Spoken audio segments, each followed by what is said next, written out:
Dude, we are going to energise the country. We need to wake up and smell the coffee. The independence case is a powerful one.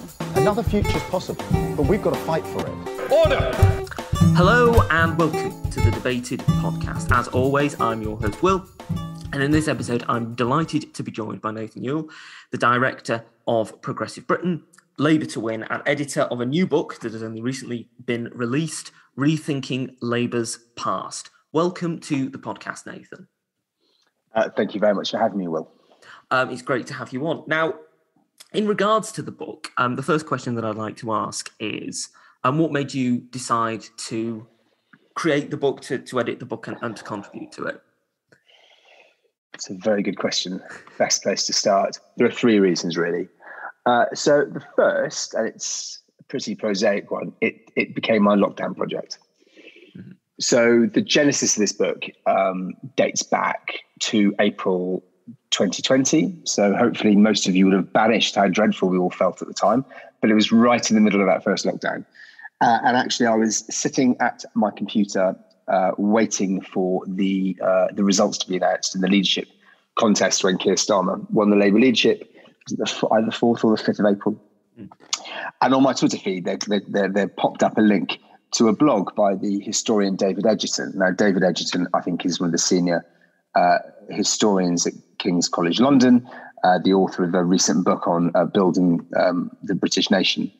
And David essentially wrote an article asking his readers to use what he assumed to be the election of Keir Starmer as an opportunity to re-engage and take a much better, more realistic understanding of Labour's history, and to ask Labour politicians and members to use that as a platform for a more realistic approximation of where Labour should be going in the future, which basically just got me thinking, which leads on to the second and third points. It got me thinking along factional lines in the first instance. I mean, for those of you who don't know, Progressive Britain was founded last year in 2021 by the effective merger of Progress, which is the organisation I've been leading since 2019, and Policy Network, which was the third way think tank set up 20 years ago to celebrate third way politics as espoused by Tony Blair, Bill Clinton, and the bogeyman that has now become Gerhard Schroeder in recent days because of Ukraine. But essentially, I think we decided after Keir's election, it was time to sort of press the reset button, if you like, and to rethink how we did progressive politics and policymaking in party. And I think one of the things I was thinking about that at that point 2 years ago was essentially how over the course of the 2010s, the left wing within the Labour Party and without the Labour Party had basically made much of the running in terms of intellectual discussion, policy debate, and actually in terms of owning Labour's history. So David's article really struck a chord with me, and it got me thinking. Now, originally, this project was going to be, I think, 6 or 8 long form, i.e. 2,500 word blogs that we were going to post on what was then the Progress website. But things kind of snowballed. I spoke to a number of academics and a number of politicians to see what appetite there would be for the book. And quite frankly, before I knew it, within about 3 or 4 months, we had a contract with Taurus and Bloomsbury, but then also had like upwards of 20, 25 academics who were really interested in taking part in the book. And I think I just have to say a big shout out to all of them, is because they undertook this work and they did the research and wrote their contributions in the middle of lockdown at a time when universities were going through a certain amount of tumult as well. So essentially, it started off, it was something for me to do. It was a political point about actually re-engaging with our history. But then also, like I've said, it's part and parcel of actually thinking about what progressive Labour politics look like in the 2020s and under Keir Starmer's leadership. And it was also an attempt by going through the various stages of Labour's history to start re-engaging with our relationship with contemporary society. And I think one of the hopes I have of the book is that there is some insight across all the chapters that we can take on board as we're thinking about a forward-thinking policy offer for the country this year and next. Yes, absolutely. And I just want to focus to begin with on one of the the first essay, the one after your introduction, which is Ben Jackson's The Disenchantment of the Labour Party. One of the things that I found particularly interesting in Ben's piece was his comments in relation to Ramsay MacDonald, in terms of how Ramsay MacDonald has, since pretty much the 1930s, been dismissed as a pariah to the Labour movement, and yet he had such a founding part in the formation of the Labour Party and Labour's very early successes. Do you think that now, given that there is such a distance from MacDonald, that there's going to be more of an attempt to see him as a perhaps a figure that was pivotal to the Labour Party, and one that deserves perhaps more credit than he has received in the recent past? The short answer, I think, probably should be yes. I think 2022 is quite a pivotal year. It's the 100th anniversary of the 1922 general election, which is crucial for the Labour Party, because it was in 1922 that the Labour Party first became the main opposition party, eclipsing the Liberals that year, and then using it to leapfrog into the first minority government in 1923-24. So it's a good period. It's a good time to start thinking about what that legacy might be. I mean, the only caveat there would be is that actually that world of the early 1920s is now so alien to the world of the 2020s.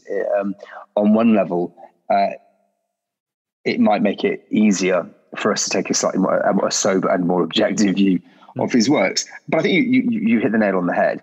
I mean, MacDonald is actually the crucial figure in that first 25-year period of the Labour Party, because quite frankly, if it wasn't for his continuing efforts in various roles as secretary of the PLP, as chairman of the Labour Party, then as the first prime minister, I mean, he literally knitted together different traditions and different isolated Labour parties and sects, almost, if you want, if you will, of what was then ethical socialist thought, and brought them together to help form what became the modern Labour Party. So I think, yes, his position is absolutely crucial. I think also it depends on how tribal a viewpoint I think we have on the Labour Party, because I think that tribalism has always come into play, because Ramsay MacDonald then went into bed and formed the national government in 1931. He was cast out forevermore, and I think he was obviously the main bogeyman of the next 40, 50 years of the Labour Party's lifetime, to the extent that even in the 1970s, you see there are figures on the left, and actually not on that far on the left, actually using his name almost akin to Judas to accuse Quislings in the Labour Party of doing a Ramsay MacDonald. I think we've definitely moved on past that. Because if nothing else, most people would now look at you quizzically and not really understand what you're talking about. But I think yes, there was definitely a case to go back and actually saying that the Labour Party would not have existed in the way it did if it hadn't been for MacDonald's sort of key role in building those foundations. And one of the next essays in the book is Richard Carr's essay on the Democrats and the Labour Party and the comparisons between the Democrats and Labour. I mean, how far do you think that you can make comparisons between the Democrats and Labour? Because in some ways, the Democratic Party has obviously been somewhat more successful than the Labour Party, but also there are some sort of key differences between the Democrats and Labour. Do you think that there are those sorts of comparison points, and what sort of comparison points do you think that there are between the Democrats and Labour? I think the key issue for me of Richard Carr's essay, and for listeners out there, I mean, Richard takes 3 episodes in the 30s, the 40s, and the 1960s, and interrogates the relationship of interesting figures. Sort of John Strachey in the 30s. So John Strachey was a Labour MP turned communist, who then came back to the Labour Party. Mary Agnes Hamilton, who had been a pacifist campaigner within the Labour Party, and then Roy Jenkins in the 50s and 60s, MP, future Home Secretary, Chancellor Exchequer, and then leader of the STP at that point. And actually, like I said, he interrogates their relationships with various figures in the United States Democratic Party, and actually makes the case that actually that their relationships or their exposure to democratic politics in the US had a fundamental effect on their politics and their policies. I think for me, the interesting thing about the Democrats is not necessarily that there is a like-for-like comparison for most of the period, for most of the 20th century, but it is actually the idea of what the Democratic Party of the United States potentially could represent, and the attractiveness of that to the Labour Party, I think, is one thing that we should not dispel. I mean, essentially, Rich is arguing is that for both Strachey and Hamilton, their exposure to what was sort of the New Deal in the 30s, and then Roosevelt's wartime administration in the 1940s made them reconsider views they'd had, in particular about non-intervention and pacifism in the face of Nazi Germany in the 1930s and going into war in the 1940s. And again, I mean, this is a much more tried and tested story. I think he shows how Roy Jenkins' relationships with figures like leading intellectual figures like John Kenneth Galbraith in the 50s had quite an impact on his liberalising agenda as Home Secretary in the 1960s. All of which I think is a fair point. But if we take that further and move beyond the scope of what Richard wrote in that essay, there definitely has been something, I think, in the last 50 years. Like I said, it is about the promise of what US Democratic politicians can offer at their best that has been fundamentally attractive to the Labour Party. In large part, I think, because it has been been shorn of some of the more rigid class identities that Labour itself had at that time. I mean, if you think about it, I mean, he's much maligned at the time, but look at a figure like President Johnson, Lyndon Baines Johnson, LBJ. Now, in large part, I think from an academic and a literary point of view, his reputation has been restored somewhat by the Leviathan that is the multi-part biography of LBJ by Robert Caro, the last volume we're still waiting for.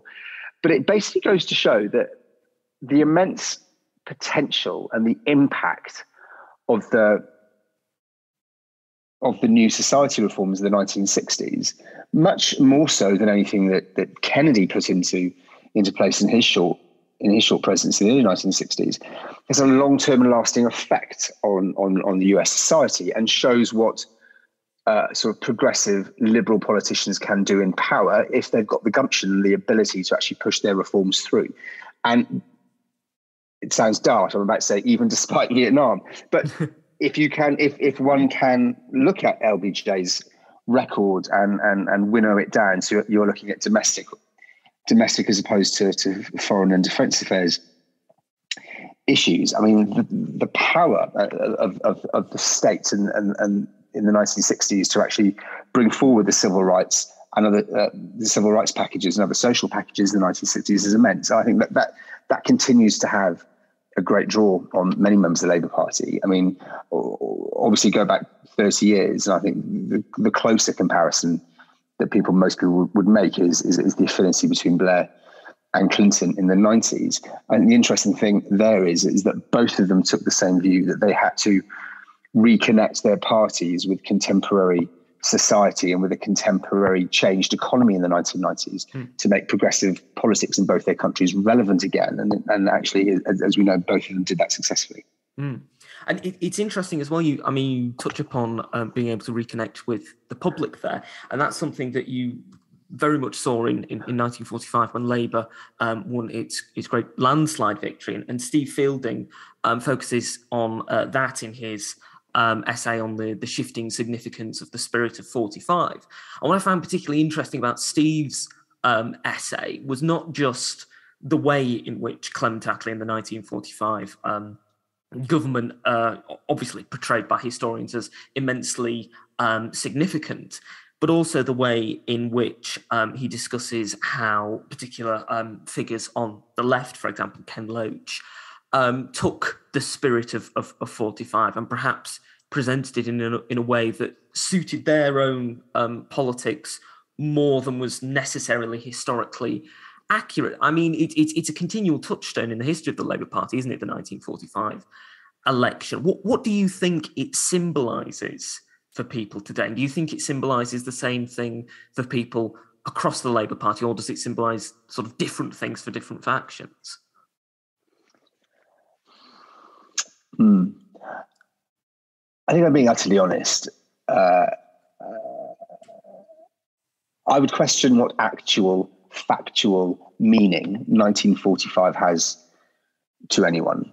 I think, yes, it was the fantastic landslide winning victory. Yes, it was a government that then won the peace in the UK after the Second World War. And yes, famously, it was the government that both founded the NHS and took the United Kingdom into NATO. But I think it largely has significance as a totem, as the sort of the almost mythological totemic aspect of what that government achieved. And in particular, as we all now know, when it comes to election time and we see those Labour leaflets, because normally there will be one saying that you've only got 24 hours to save the NHS. It's that it's that totemic narrative importance of that government, because it did found the NHS, which I think many people, it's that old adage that it's the closest thing that the people in the United Kingdom now have to a religion. It's devotion to the NHS, which obviously has been reburnished in the past 2 years because of all the fantastic hard work that staff members and the NHS itself have put in over COVID. Other than that, I think we need to take a step back and take a view about how much of a cleaving moment 1945 actually was in terms of British history. I think you look at the Ken Loach film, you look at The Spirit of 45, and it very much, there was a backwards projection from Loach's then outside the Labour Party left-wing position about the fundamental revolutionary nature of 1945, and using it as an attempt to say that this is something we can win again. And on some level, I think, yes, it is obviously one of the big bookending moments of modern British history.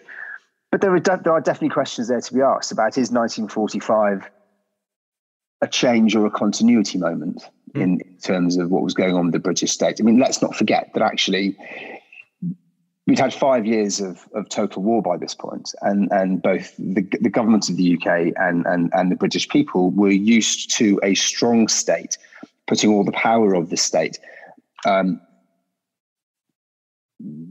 behind its military goals. And it was actually just a shift to ensure that actually, like I said, if we'd won the war, we had to win the peace. And it was part of a contract with the British people, if you like, that the state was then going to put all its muscle behind renewing a new social contract with the population as payment for the war years. Also, when you start looking at many of those big achievements of 1945, again, there was a question: were these big thunderclap moments, or were they, albeit sped up, a continuation of trends that had been ongoing since the 1920s in terms of social programs and provision that had been increased in piecemeal form by both Labour and, I think it's important to remember here, by Conservative governments? I mean, Neville Chamberlain obviously has got a lot of flack since 1938, 39, being the arch appeaser.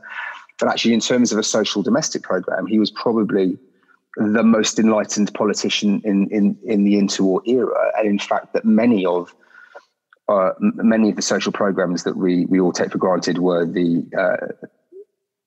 had been put into place by Attlee and the Labour government in 1945, were in some ways, like I said, albeit accelerated, a continuation of the work that Chamberlain had put in before that. And you wouldn't get, I very much doubt you'd get Ken Loach or anybody else arguing that they were the inheritors of Neville Chamberlain at any point soon. So you're right, it does depend which cut of history you take. I mean, the other area to look at, I think this is what animated Stephen Fielding for writing this in the first place, is that 1945, Attlee, Ernest Bevin, many of the other figures in that government were for decades held up as being traitors by the hard left in the Labour Party or left-wing extra-parliamentary parties, because we went into NATO, because it wasn't a proper socialist programme or proper socialist revolution that the country had entertained after 1945. So yes, it's about accommodation and how you use history. And I think the last point on this is, with Boris Johnson number 10 at the moment, these questions of actually what is a truthful or a useful interpretation of history and how one clothes oneself in old clothes and stories of the past becomes a fantastically important one, because I think we are all aware of the fact that the Prime Minister has at times a sort of a tangential relationship to the truth when he's clothing himself in Churchill's pinstripe and bowler hat, maintaining he's the champion of the nation in the 2020s against Europe and other undesirables, when in reality we know the truth is far from it. Mm.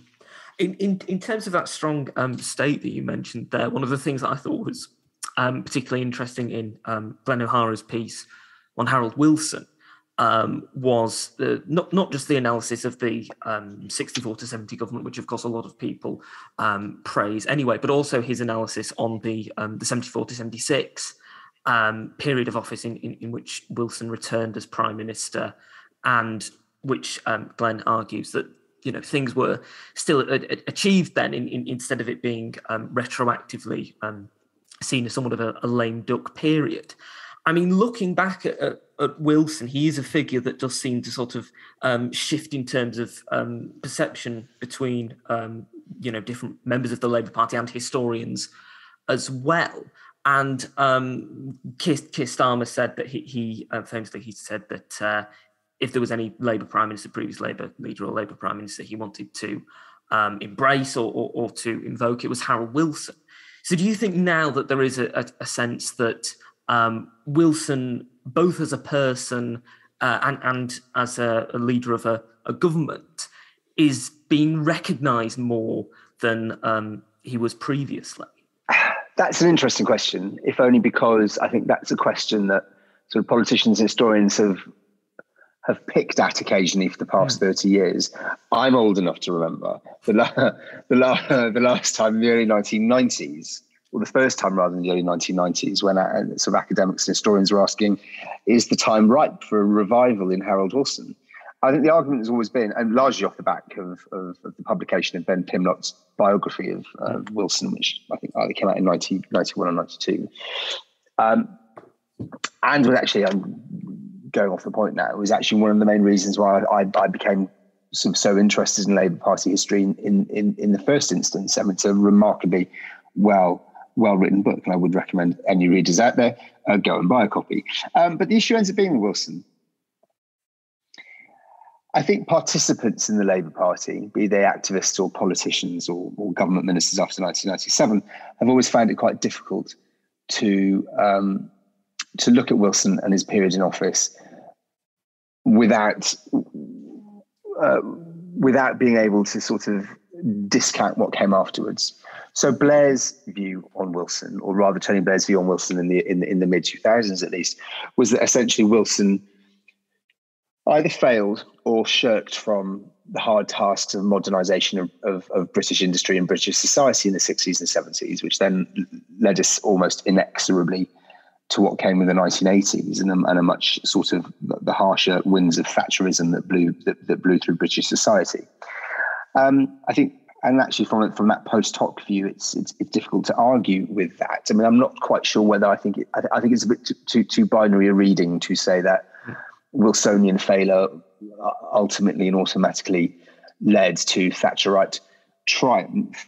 But then again, I was only 3 at the time that Margaret Thatcher came in, so I think I don't really have much of obviously have no cognizant memory of what went on. I think what I do think about Wilson is, and in particularly in the 1970s, as you mentioned, and this is I think the question that is there, is whether now Britain, having made it through the vicissitudes of the 2010s, which I think we can all agree is the most turmoil-ridden decade that the UK has had since at least the 80s, if not the 1970s, is that does one have a more favourable or charitable view of Harold Wilson in 2020 than one did in 2010? So I would say that virtually most politicians in the 2010s have been failures. Both Cameron and May were failures.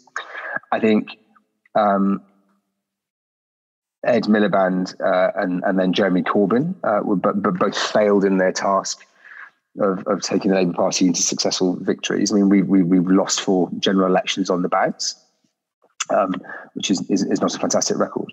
But if you look at both the social and economic turmoil of the 2010s, I think I do have I do have more of a glimmer of appreciation for what Wilson achieved in the 1970s, by keeping the Labour Party, the show on the road, by getting into government. I mean, in 1974, let's not forget, Labour was elected because actually it was deemed to be the most credible party in terms of providing social and industrial peace to the UK after what had been basically three and a half torrid years under Ted Heath and shocking levels of industrial instability. And also looking at other issues going on about what was essentially a civil war in Ireland, what was that first referendum on Europe. Now, Ireland notwithstanding, I'm not sure any UK government comes out of Northern Ireland with much credit or much grace in the 1970s. But actually, I think Wilson, having kept the Labour Party together, having worked his way around his renegotiations with what was then the European Community and keeping the country in the European what was then the European Community, it does put his achievements in a slightly different light. Mm-hmm. We're coming to the end of the podcast, Nathan. It's been great to have you on, and I have one final question for you. If you could meet any person from the history of the Labour Party going back well over 100 years who you've not been able to meet, which person would you meet? Right, I'm going to cheat and give you 2 answers. Okay. One, who I kind of met, right? So the first would be Barbara Castle, and this is the person I kind of met. I said hello to her. So I think in my 2nd or 3rd week at university in 1995, Margaret Castle came to talk to the University Labour Club.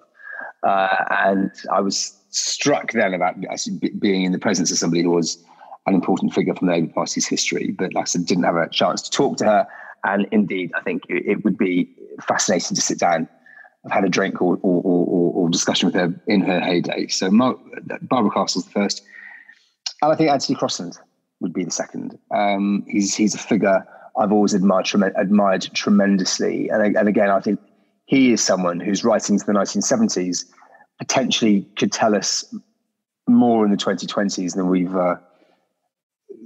we realise, bearing in mind that obviously that Croslandite vision of society and way of paying our way through greater aspiration sort of has not necessarily been at the top of anyone's reading list for the last couple of years. So I think maybe it's time we unearthed our copies of Socialism Now and reread our Crossland and see what he had to say to us from a similar period of social unrest and economic turmoil.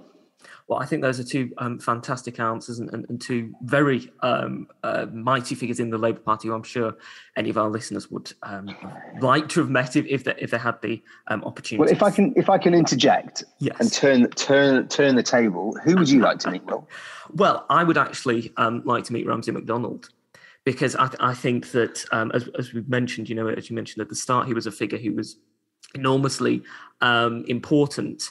To the history of the Labour Party, but also someone who went from being the illegitimate son of a farm labourer in rural Scotland to being Prime Minister. And I think that that's an incredible story, particularly in the era that he lived. So I think he would be someone who would be fascinating to meet and to talk to. And also, I guess, speaks to one of the enduring sort of qualities and values of the Labour Party that seems to sort of hover in and out of fashion depending on who's the leader. MacDonald himself is probably encapsulates sort of that value of aspiration and social mobility in terms of the leader more than anybody else who's ever led the Labour Party. Yeah. So I think that's a good answer. Absolutely. Well, thank you once again for coming on the podcast, Nathan. If people want to buy the book, where should they go to buy it? So currently, and this sounds like a humble brag, the book is back in. The book sold out. The first printing of the book sold out within the first 10 days of it being published. I think we're recording this now on, what is it, the 4th of March. The second printing of the book should be available via Bloomsbury, and the third printing is on its way. So I think hopefully you should be able to buy the book in Bloomsbury. As a special offer to listeners, we can give you a 35% discount on the book. So if you buy the book via the Bloomsbury website and tap in the discount code progressive35, you should get 35% off the book. Otherwise, it is available mostly online. I think I'm not quite sure it's made into that many shops, but mostly online wherever you buy your books. Fantastic. Thank you once again for coming on the podcast. It's my pleasure. Thank you for listening to this episode of the podcast. If you've enjoyed it, you can subscribe to us on iTunes, Spotify, Podbean, and Amazon Music. You can also follow us on Twitter @DebatedPodcast, like us on Facebook, Debated Podcast, and if you'd like to get in touch with us, whether about appearing on an episode of the podcast or commenting on an episode that you've listened to, you can do so at thedebatedpodcast@gmail.com. Thank you for listening. I hope you listen to the next one.